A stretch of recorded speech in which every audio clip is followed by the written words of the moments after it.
منیژه شب چراغی هیستوری تاریخ سرودالو دختی قر آوازت نمی آید صدایی نغمه تاش پروازت نمی آید خیرامویش ولی فریادی تنازت نمی آید کجایی مربطی سامان خاموش است در هجرت کجایی شبکتی ساسان غم پوش است در هجرت کجایی سینه یاران در جوش است در هجرت کجایی زورقی پیمان بیهوش است در هجرت منیژه در سیاهی شمع فریادت فروزان کن منیژه کم کمک افشا دری رازی پنهان کن منیژه همیشیلانی صدایت را تو خندان کن منیژه فکری آزادی آوازت زندان کن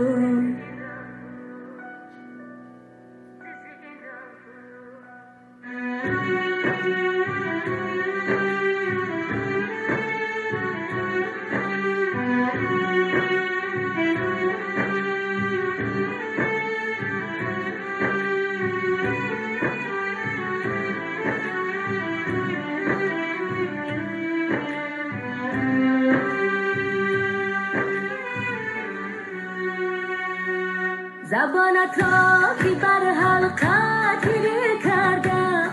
که نامردانه در تاریخ این رسمی تبدیل کرده سرودت را که بر بسته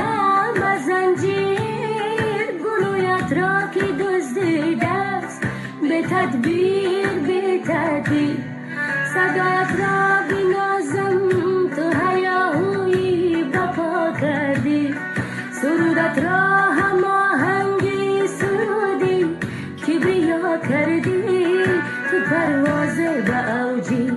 خلوتی شیری خدا کردی چرا طفلی خیالت را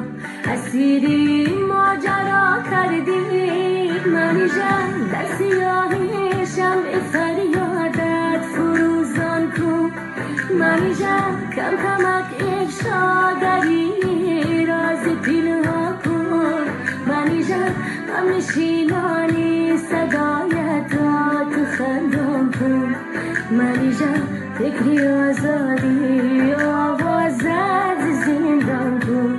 منیژه همیشیلانی صدایت را تو خندان کن منیژه فکری آزادی آوازت زندان کن